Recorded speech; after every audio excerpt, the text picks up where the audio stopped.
Welcome everyone. We're live. Sorry for the glitch.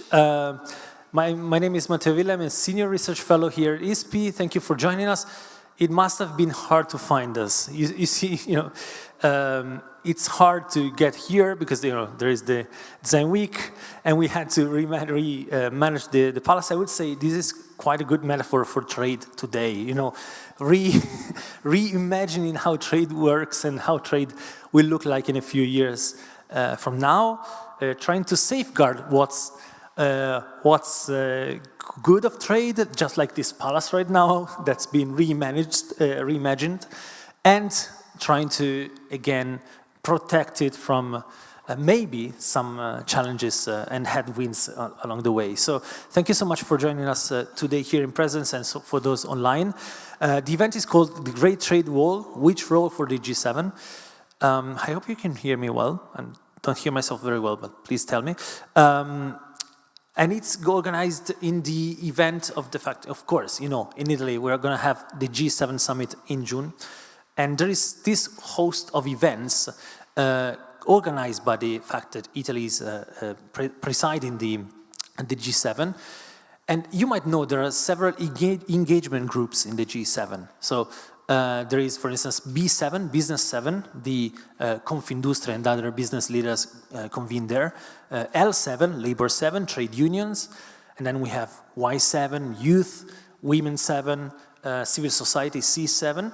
And here we have the T7, so Think 7, think tanks of the 7 countries of the G7 that convene. Usually we try to find a way during these months to provide some policy recommendations to policymakers. So there is, let's say, a more formal process, a more academic process where we produce the policy briefs to be then conveyed into this T20 final communique, hoping that some leader will at least glance at it.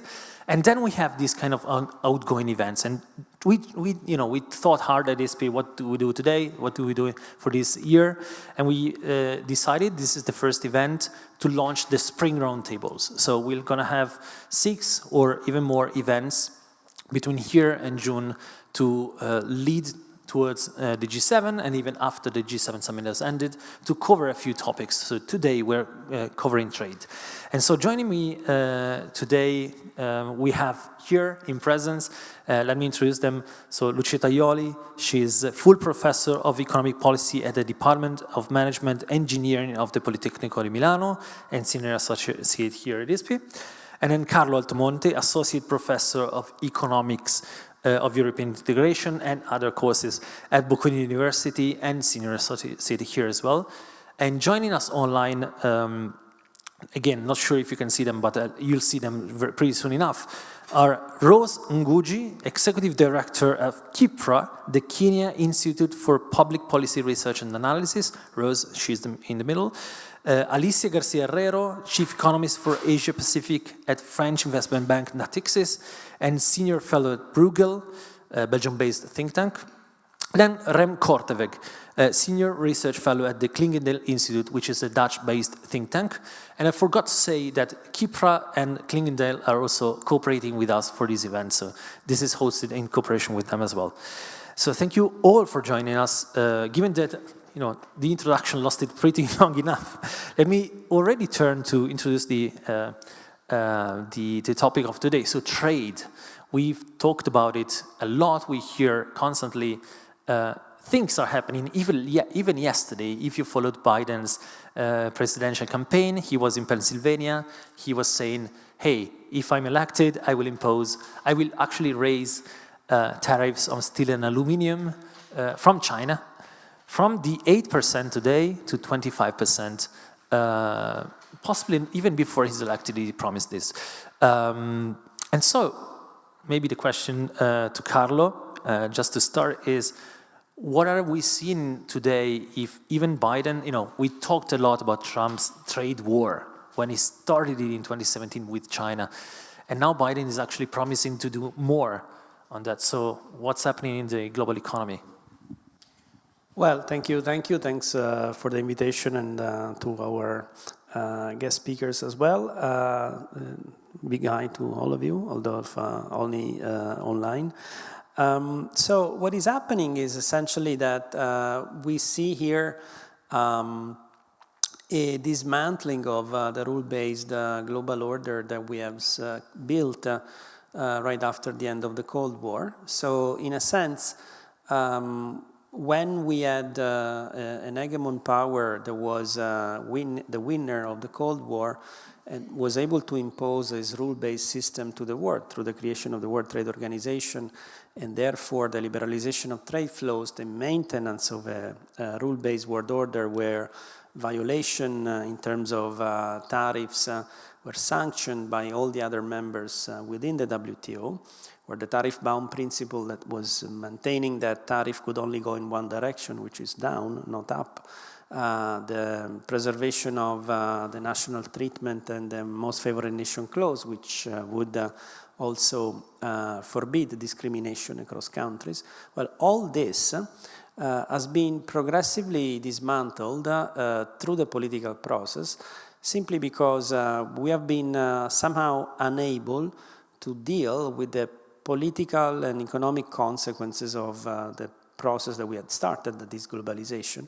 So we have created a progressive backlash to the globalization process with the rise of populist parties, Brexit, the Trump administration elected in the US. All those, the economic research and political science research, those phenomena can be brought back to a backlash against globalization simply because Western societies have been unable to redistribute the gains and losses that any trade liberalization process creates. So basically, when we have trade liberalization, on average, the society is better off, but clearly that's on average. In any process of trade liberalization, there are winners and losers. And if the losers are, let's say, big enough, widespread enough, vocal enough, or, which is even more important, the political process generates a supply of a party that interprets the willingness of those losers, this might create these populist backlashes. Nothing serious happened until first the Brexit process get going, and if you want, until Trump was elected in the US. And the first, paradoxically, probably, if you want, unavoidably, those who created the rule-based trade system, i.e. the US, and they were the only one able to enforce it globally, both politically and militarily, were the ones that started dismantling it. When Trump started the trade war with China, raising tariffs on steel and aluminum first, and then on all the other products, clearly violating the WTO rule-based order. When the US blocked the functioning of the WTO by not appointing a judge to the trade dispute settlement mechanism of the WTO, that created a dent to the global rule-based order. So that created an open way forward because countries started to think that then there was a way out to the rule-based system and probably we could go back to a sort of a more power-based system. And slowly, we get this phenomenon ongoing where we have tariffs imposed, trade restriction imposed, fragmentation taking place until say, if you want, epitome of all this, which is the Russian invasion of Ukraine, which is the clear failure of the entire international rule-based system when a permanent member of the UN Security Council invades during a peace, let's say, period, another country. If you want, there is the maximum level of disruption that you can have in the international rule-based system. So it's not strange that now we are working in this environment, and I think this is a very dangerous and slippery slope that the world has taken, and because then it would create tensions in Israel and then Iran and then everything that can happen later on. And I really urge the G7 that will convene in Italy in a few weeks to start sending clear messages that, certain attacks to the rule-based order would be detrimental to the entire global-based peaceful economic system of relation. So maybe in a nutshell, you could say, protectionism is now mainstream, a mainstream response that you can argue for, right, for political parties. So maybe I go to Lucia now. Sorry, I was meant actually to close with you, but the question is actually very prominent in my head, which is, so why is that in your opinion, and how do we move back from the brink? Meaning, is it just the sign of the times, or, for instance, let's take the WTO, right, the World Trade Organization. Trump was saying, hey, yes, I'm imposing these tariffs, but it's about national security matters. So I can do it because, I mean, it's not disrupting global trade, but, I'm disrupting global trade, but not the rules, because there are national security exceptions. Is this the case? What do you think? And actually, sorry, just to close, it's interesting that Biden doesn't even say that today, right? He just says, I will slap more tariffs. Thank you very much, Matteo. Thank you for the invitation. Well, I think that I totally agree with what Carlo said before, but I think that also it's not only a matter of tariffs. On average, we should remember tariffs are still low for most countries, and even if some tariff peaks have been raised by the Trump administration and maintained by the Biden administration, on average, I think it's important to remember that especially in advanced countries, the average tariff level is below 4% in general. The problem is that there are many other areas in which regulations and the rule-based system, which is so important, has not evolved. The world has changed, global markets have changed, but the rules that the WTO is still trying to enforce were conceived in a very different type of setting. And they are not adequate to deal with the number of new issues that we face today. We need to take into consideration, first of all, trade in services, for example, which has been for a very large extent outside of the scope of the WTO, even if formally we have a treaty on services. We have regulatory issues on digital trade, on what we do with data, what we do with the privacy of citizens. And in all these very important realms of international trade, the different blocks have been moving together, not working together for a common set of rules, but they have been working on their own. So it's very natural, starting from this situation in which we have a setting of regulation that has evolved more regionally or locally, to find that these regulations clash with each other, and it's very difficult to reconcile them and find a common ground. So even if we were not having a trade war, as I think everyone hopes in this room, we still would have many, many issues that have to be tackled. And this implies that it's very important to keep negotiations open.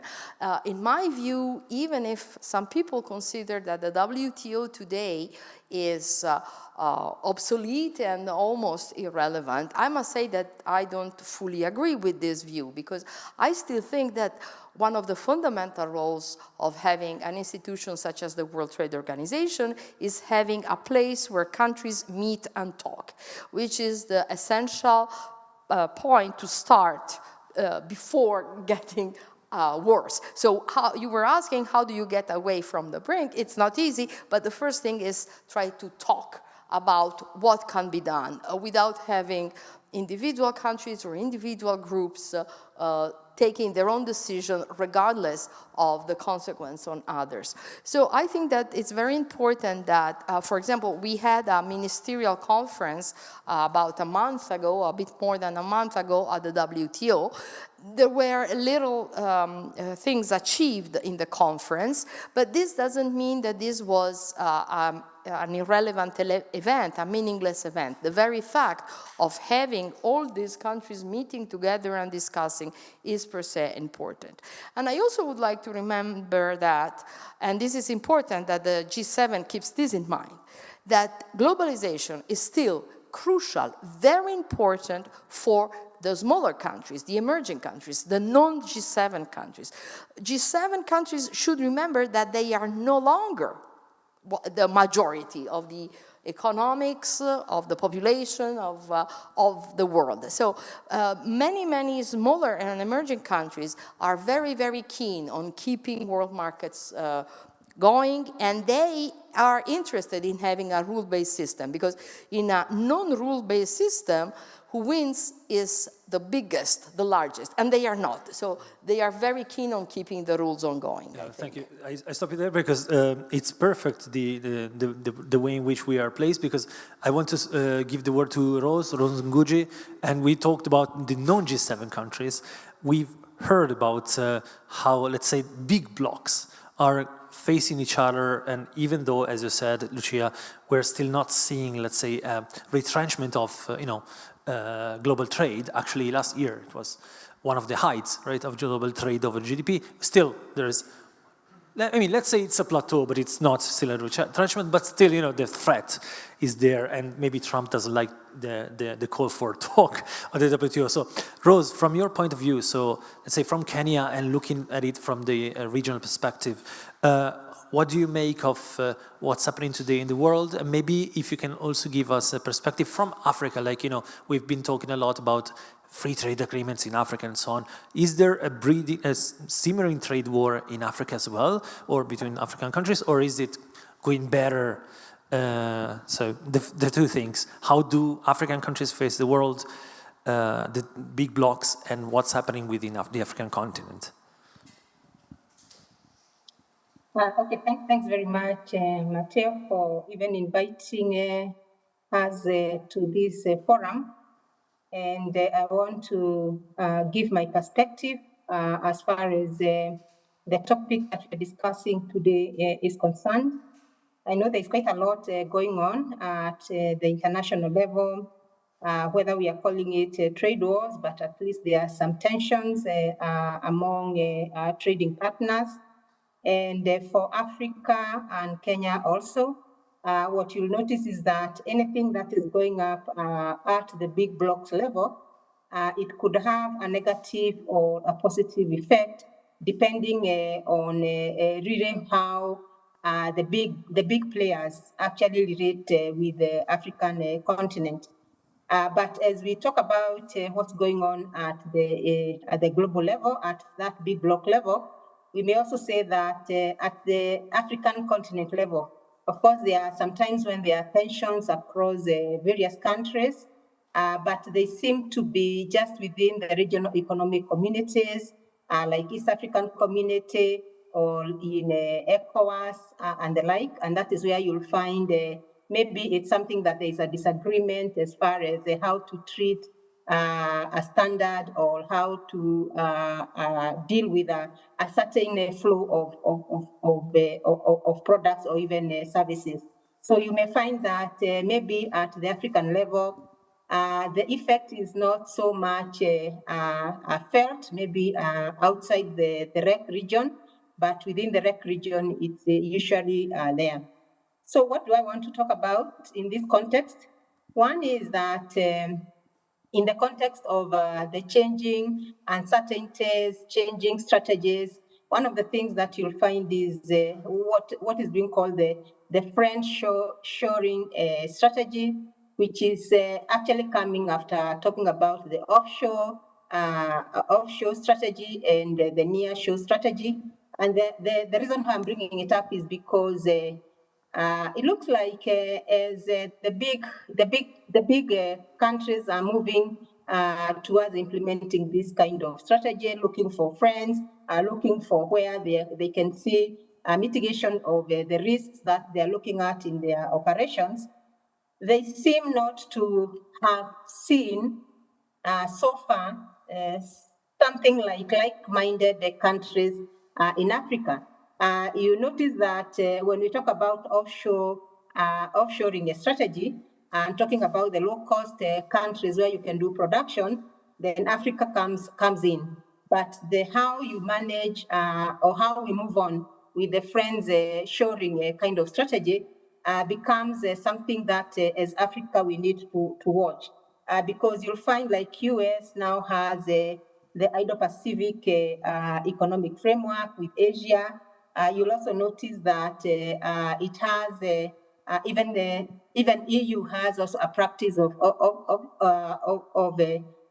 this shoring, but there is nothing very specific as far as Africa is concerned. And if you're not very careful with this trend of shoring, what you'll find is that Africa may be left out on what is being called the resilient global supply chain, which is being looked at as the aftermath or as the objective of actually doing the shoring, friend shoring initiative. And then when we look at Africa and the aspect of the WTO, the implications that this kind of strategy may have on the aid for trade initiatives, you'll notice that this biannual kind of a program that always comes in, it has different aspects that it looks at. And the latest one is focusing, for example, on food security, digital connectivity, mainstreaming of trade. But it talks very little about how to deal with the risks that are coming because of what I would still term as some trade wars that are happening. How you prepare yourselves with the spillovers that are coming to developing countries that really rely on raw materials, and they are not necessarily at the center of the kind of technology and the critical minerals kind of strategies that are coming up. And talking about that is also the industrial policy that is being taken up, which may find itself, yes, having a disruptive effect as far as trading is concerned, but our worry is that it doesn't necessarily disrupt the industrialization process that Africa is looking to gain for as it transforms its economy. So, in addition, you'll also find that the relationship between Africa and the big players is not well coordinated. So you'll have China vis-a-vis Africa, you'll have US with its AGOA, you'll also have EU with the new partnership. But if you look at Africa and all these kind of connections, you don't see a very well coordinated relationship that would tell you that there is a clear picture strategy that Africa is working with to enhance its trade relations at the global level. Thank you, Rose. So let's say there is challenges and opportunities in a sense, given that, as you said, you've heard of reshoring, friendshoring, all these terms. Maybe I'll let Will explain them, but still, reshoring, bringing everything home, right? Friendshoring, maybe you don't bring everything home, production and so on, but to your friends, right? So it's a world in which the benefits of globalization, the efficiency of the global markets are seen as to be, balanced against excessive dependence from, let's say, maybe rivals, right? So Rose said, friendshoring might be, in a sense, maybe offering some opportunities to African countries as well. So it's interesting to see both the two things playing out in a context in which Africa still needs to develop.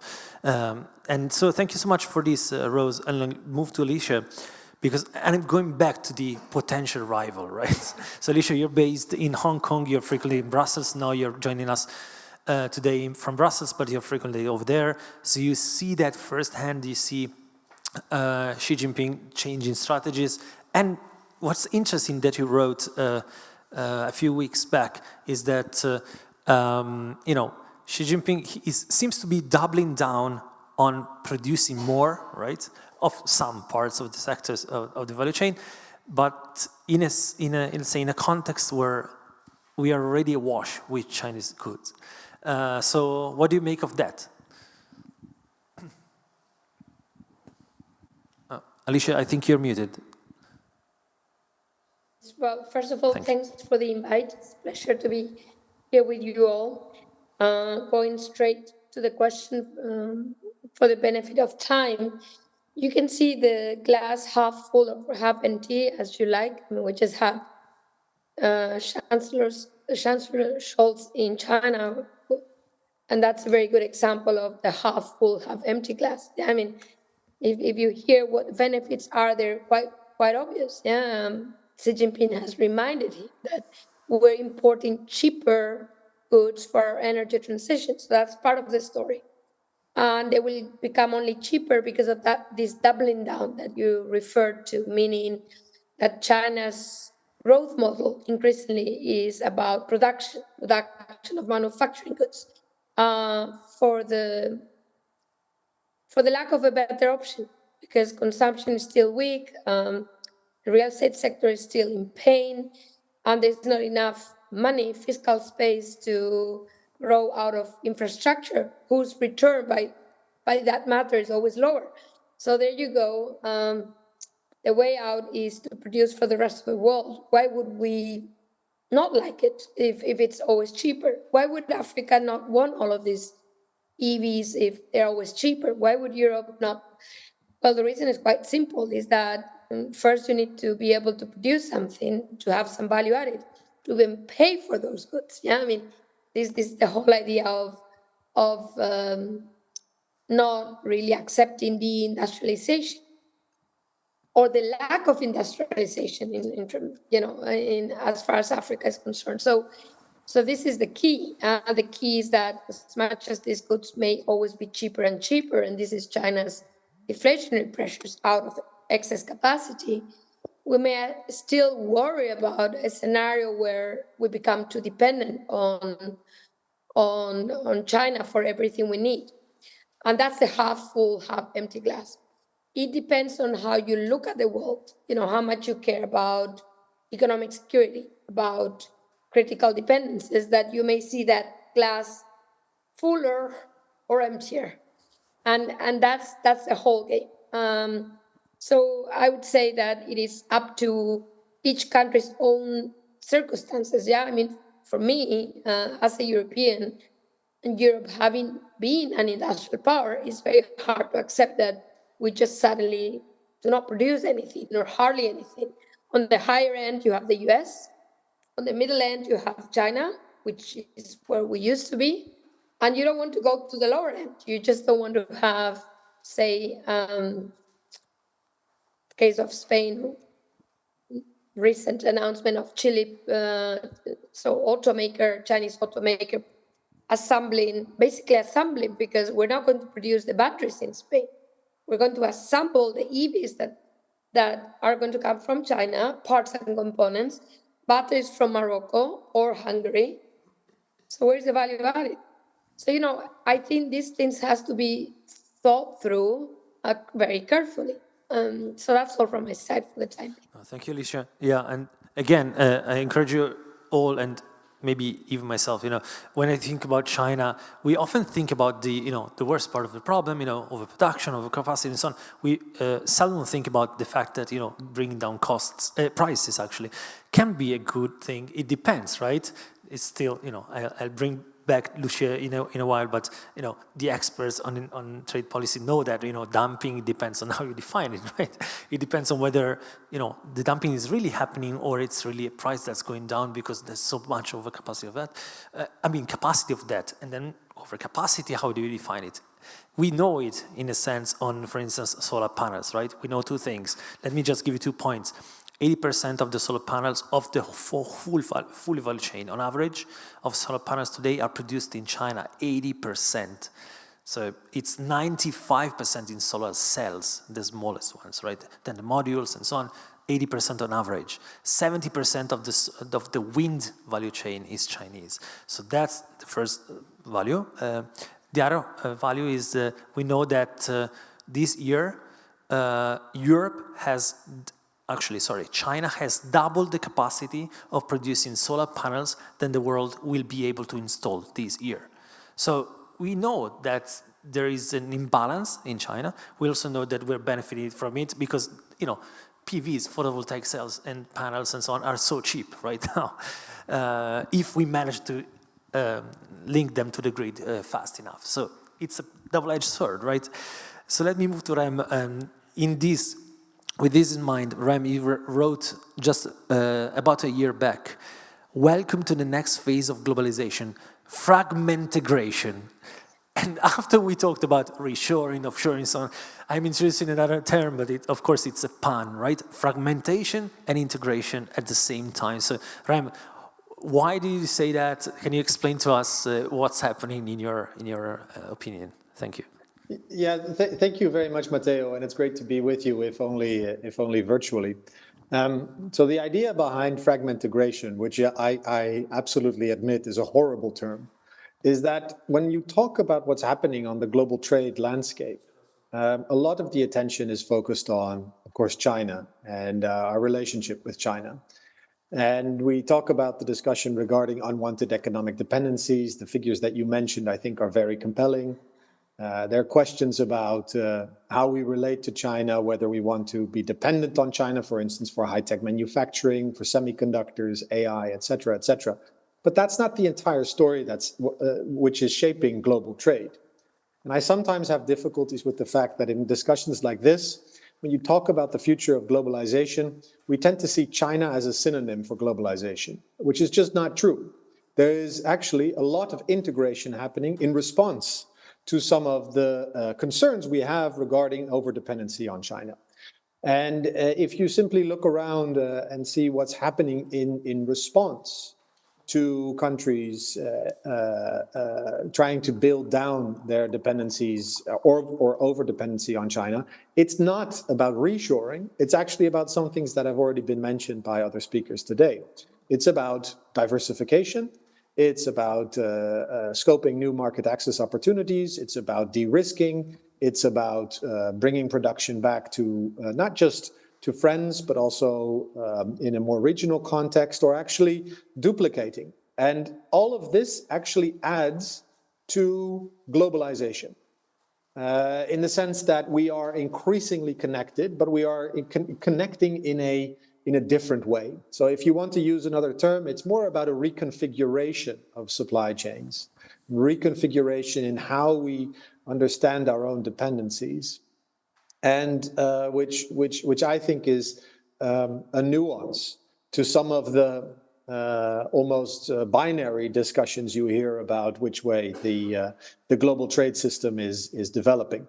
Now, I don't want to discount that there are massive challenges in specific sectors that actually point in the direction of real fragmentation. I think the semiconductor sector is a case in point. But even there, a lot of the discussion, also in a G7 context, is not about doing things entirely by yourself. It's actually about how do you cooperate with others to use competitive advantages that other countries have to ensure, like Rose mentioned, that you develop in a direction of secure and resilient supply chains. Now, one of the concerns I have, and it's a topic that we haven't talked about so far, is that in this context, where we worry about our unwanted dependencies because globalization developed in a way which made us vulnerable, you actually see a pretty strong protectionist reflex emerging, where subsidies in particular are becoming a very attractive tool. So one of the concerns, obviously, in a transatlantic context, from a European point of view, is that in the United States, subsidies are now being used as a way to deal with industrial concerns vis-a-vis China.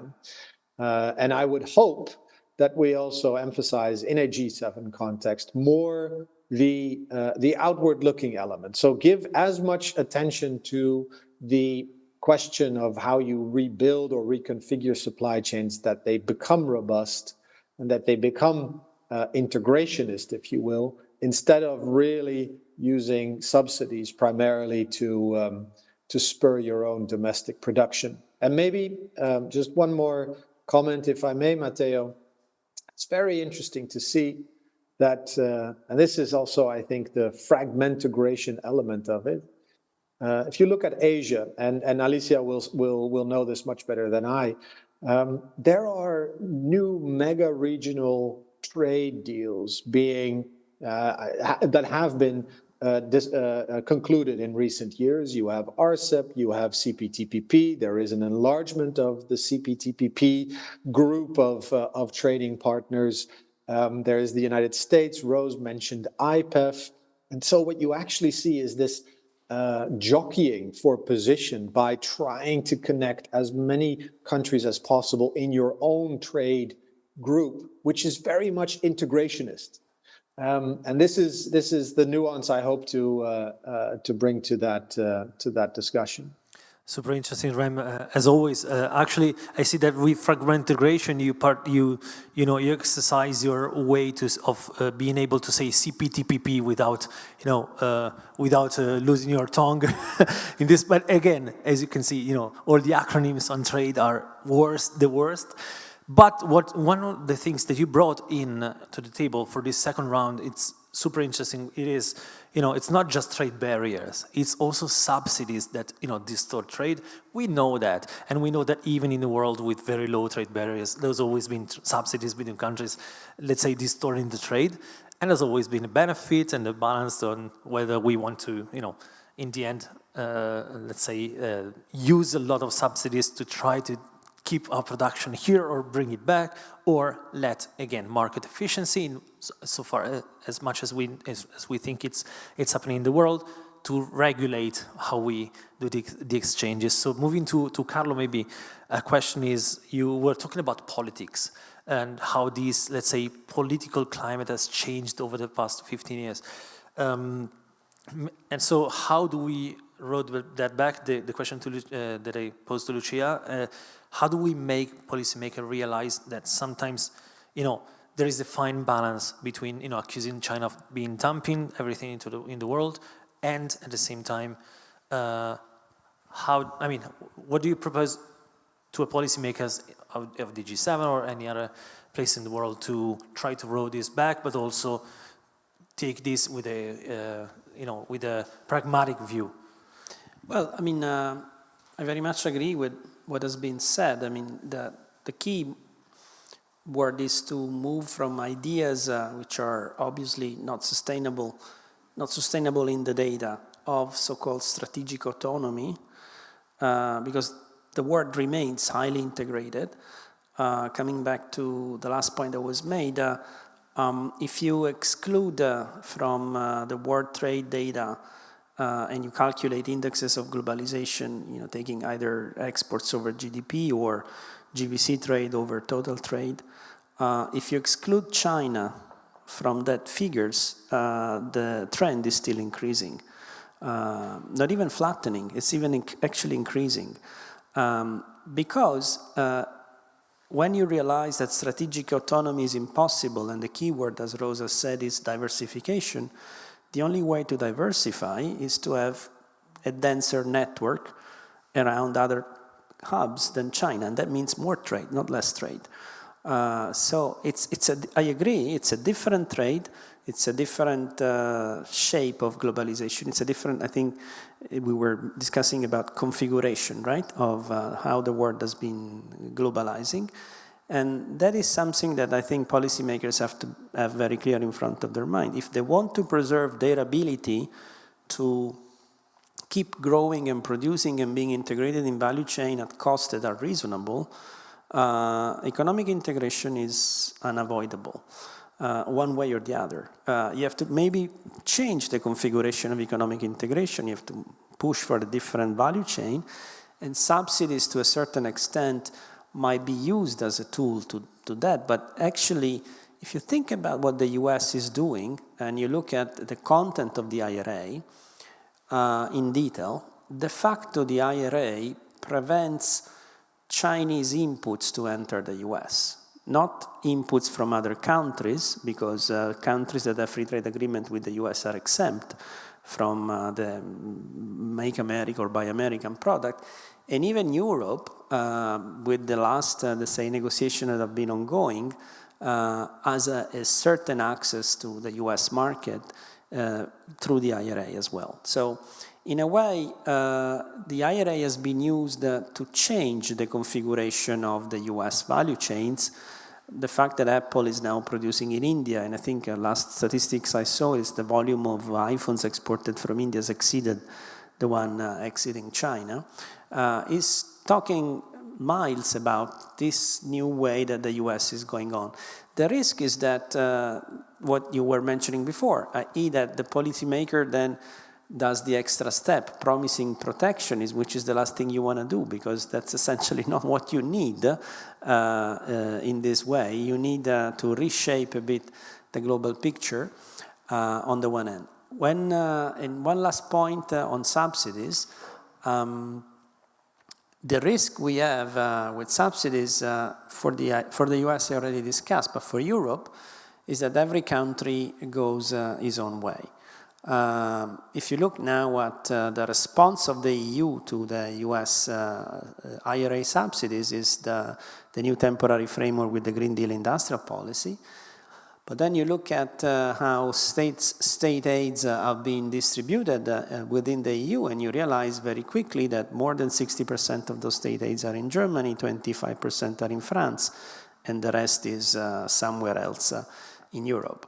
So there is a huge distortionary component of the single market embedded into these state aids, not to talk about the fact that fragmenting state aids leads to a very high misallocation of capital across the single market, which leads to efficiency losses that we have estimated recently being as 30% of productivity loss, 30, with respect to a situation in which state aids would be distributed in a more federal way at the EU level.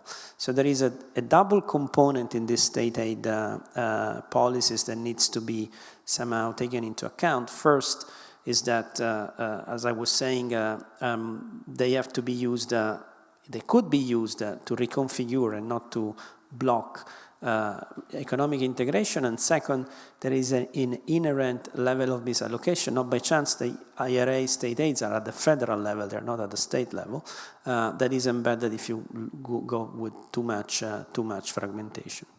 Super, thank you, Carlo. Maybe one thing that you mentioned, which is diversification, which is also the point of REM. It's very interesting to see, this reconfiguration of let's say, trade relations. Going to you, to Lucia. Maybe you can help us with this, because actually, when you think about let's say, protectionist policymaker, right? Let's say a US person, they will look at trade today. They will say, okay, we're now trading less with China, so it's better. But actually, China is trading more with Mexico, and Mexico is then really important towards us. So the situation has not changed. So let's say a pragmatic politician, Republican, traditional, will say, oh, that's fine, we solved it. But another politician could say, hey, it's still China behind our backs, right? So how do you respond to that maybe allegation? So it's a reconfiguration, but is it really diversifying in that way? And so maybe a question for you, then other remarks if you want for G7 policymakers. I think that indeed some reconfiguration is occurring, definitely. And certainly it is true that it's difficult to keep China outside of the world markets. I mean, this is certainly not feasible. But it also has to be remembered that there are a number of elements that needs to be considered. First of all, about protectionism and world trade. We always need to remember that trade is a two-way relationship. You cannot import less and expect to export more. This doesn't simply work in any possible way. And therefore, we need indeed to remember, for instance, for countries like Italy, first of all, but for the entire Europe, the value of trade is not only to be accounted for when you think about importing and having goods at a lower price, which is certainly very important and it's a key element of gains from trade, but it's also related to the fact that the increase in the middle classes in China, in Asia, in other countries has done a lot to keep manufacturing ongoing in Europe and in Italy.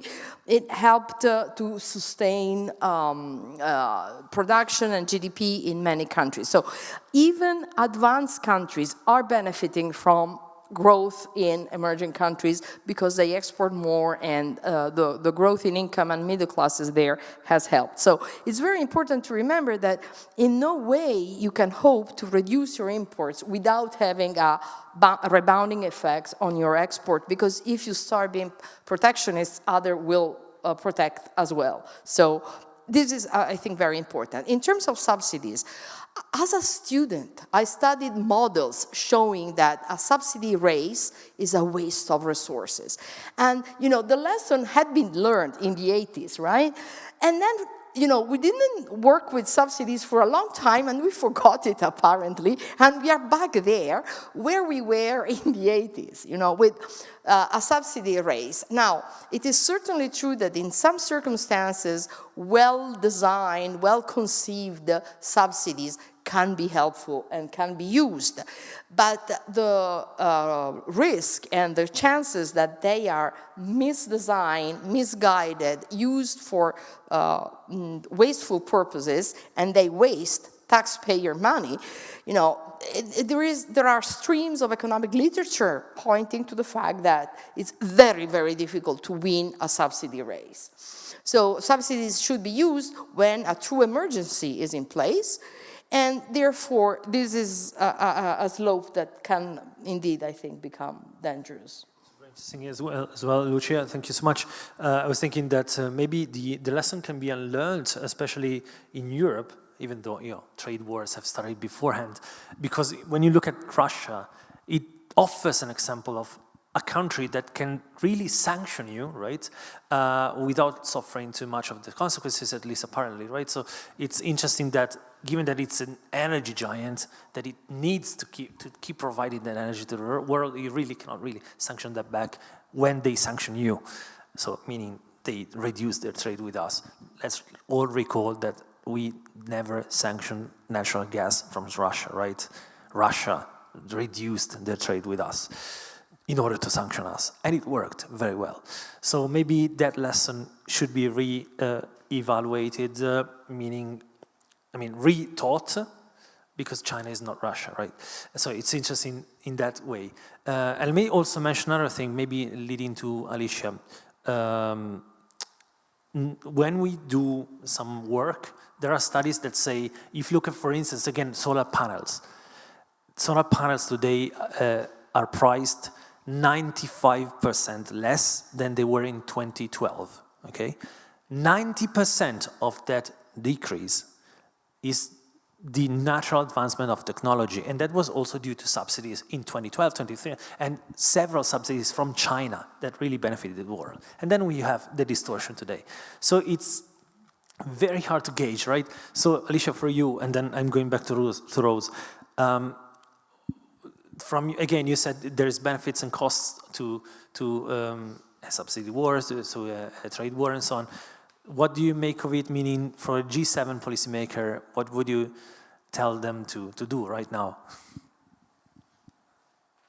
Well, we go back to the story of whether, you know, we are only enjoying this 90% reduction in prices of something we need, which is obviously essential for energy transition.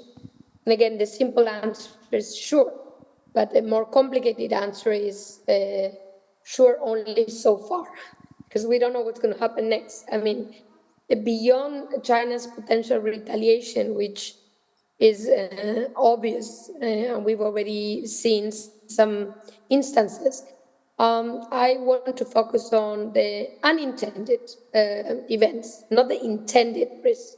And that could be as simple as what we saw in Taiwan in 2021 with semiconductors, a drought, or, you know, a natural catastrophe. And we nearly saw one more in Taiwan because of the recent earthquake. So, you know, you can think of events which would justify reducing that dependence. Now, the question is, can somebody else produce at that cost? And I think many people focus on China's efficiency gains, but I think we need to realize that a lot of those are related to economies of scale. So the question is, can we create those economies of scale somewhere. There's a cost issue, so I know this brings us to our single market and and Draghi and let us report and everybody's talking about this, but as you can imagine, there is also economies of scale, but basically also the structure of costs. It might not necessarily be possible, in my view, to just reshore all of this, because even if you create a perfect single market, it's going to be more expensive than China for obvious reasons. So, we've been arguing a report written for Bruegel called De-risking while decarbonizing, basically, a green tech partnership. And this brings me all the way to Africa or to India.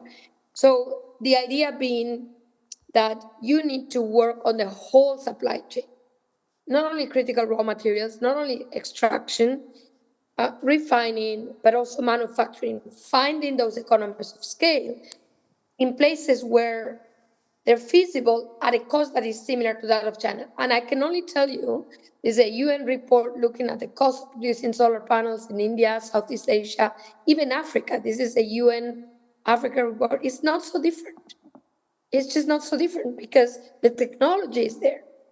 So, it's just the question, are you ready to create this? I wouldn't call it alternative, because China needs to continue to produce this. The question is not at 100% of global production. And it's not only to go against China, don't take me wrong. If I were China, I would also not like to feel the responsibility of the whole world's energy transition on my shoulders. I mean, I'm not sure whether Chinese would agree with what I just said, but really, if you think about it, how dangerous is that? Even for China, China one day might need to import from somewhere else. So, the idea of never in fossil fuels, we had this degree of concentration. Never. Yeah. So it's just common sense. Now, it is not common sense, in my humble opinion, to over-subsidize the whole thing, make it extremely expensive, and delay our energy transition. That is not smart. But finding what I call complementary, not alternative, complementary supply chains with countries that actually would massively benefit. We could industrialize Africa together doing this. I mean, it's so massively win-win that I just can't think of anything other than going ahead and I finish here, with a supplementary, I would call it, supply chain for green tech. Thank you. So, Alicia, you mentioned a lot Africa, and you talked about complementary supply chains. But when, for instance, Carlo told us about iPhones beforehand, he mentioned, right, from China, they go to India. From China, they go to Southeast Asia, for instance, a lot. But where is this, let's say, Africa de-risking going? So let's go back to Rose. Rose, do you see, I don't know, Africa being able to benefit from this kind of, trend of exiting China, or do you think that there's more work to do from African countries, or maybe from European and US countries, in order for these complementary pathways to get Africa's way, to go Africa's way? Okay, thank you. I like the buzzwords on reconfiguration, like Rem has said, flag, integration, and the like. For Africa, I will start by saying that I think we have several things that seem to be attracting different partnerships with the different organizations. For example, there are those who are like, we go to the EU and we are thinking about the migration element. You go to China and it's already promising Africa that the African leaders recently that is going to support them in industrialization process, including aspects of manufacturing, our relationship with the US through the AGOA, again, that is focusing on textile industry. And, you know, with the aid in trade from the WTO, aspects of digital connectivity are coming in. So it looks like that there are so many different things that Africa is looking for in its development process, and it is getting it from very different angles and different countries, yeah? And that's also what I was saying, that these summits, for example, even Italy had a summit with African leaders, Russia has a summit with African leaders, Japan, you know, US and the like. But the issue is that when you meet and discuss, what is this that can bring together the G7s and say that this is where we want to move with Africa, and therefore, in as much as you have your own summit, let us emphasize on maybe energy transition, or let us maybe look at aspects to do with digital element, such that we can see Africa moving somewhere. Right now, we have the ACFTA. ACFTA is a new kid in the block. Africa is trying to actually utilize that as a platform to actually grow the trade, the intra-continental trade, because at the moment we are less than 20%. But as we do that, we are not forgetting that we are at the global market level, which means that we should also be trading with others. Therefore, we'll be connecting with WTO, we'll be connecting in the various aspects. But as Africa, I think our leaders also they have actually spelled out with the AU 2063 has spelled out the agenda for Africa. And I think what we need is now all the other partners actually to feed into that agenda that will help Africa actually to realize that. But all in all, fair trade is very, very crucial, and Africa should utilize every opportunity, whether they are the summits, whether there is the platform for the G20, now that AU is a part of the G20, you should utilize those platforms to talk about the negatives and the positives that come with trade integration, trade diversification, and what comes as spillovers also from any trade war that happens in the big blocks. Thank you. And look for support in trying to actually strengthen the ACFTA, including how the dispute settlement can happen in Africa to reduce our small trade wars that are happening. Thank you. Thank you so much, Rose. Yes, of course, not only trade, right? It needs to be a structural strategy. And as I said, you know, the African Union 2063, of course, they look into the long term. So I'm sorry to all of you, we don't want to have time for questions, but I want to close with Rem. So general question for you, Rem, if you can in 2-3 minutes so that we bring this to close. We talked a lot about trade today, and thank you for illuminating, you know, the part of diversification and so on.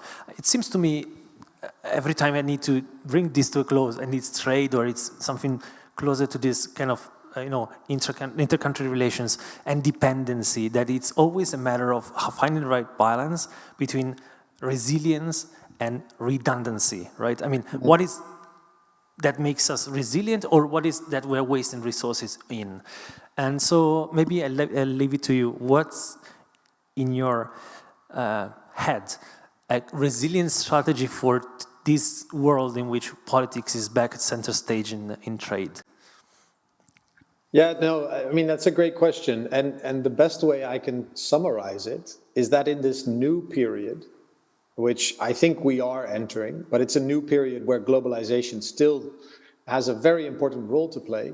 It's no longer necessarily about efficiency. It's very much about building resilience and, if you want to use a European term, economic security. And I think, you know, I think it's absolutely, Alicia is on the mark when it comes to trying to find the economies of scale that can act as redundancy or alternatives or supplements or complements to Chinese production. But I think we also need to have a pretty honest discussion with our population that in order to become economically resilient, there are going to have to be costs that are going to have to be made at the front. And this is where I think that initiatives like T7 can play a role. In fact, I could argue that we should change Think 7 into Trade 7, and to have more discussions like this to try to unpack where things are going. But I really find, look, I live in the Netherlands. We did a recent public opinion poll, and people in the Netherlands, of course, take a poll with a grain of salt. People said, well, we see a lot of hope from a degree of stepping back from global supply chains by doing much more ourselves, by doing much more in Europe, and by investing more in terms of own subsidies. And then we also asked people, well, what do you think the costs of that are going to be?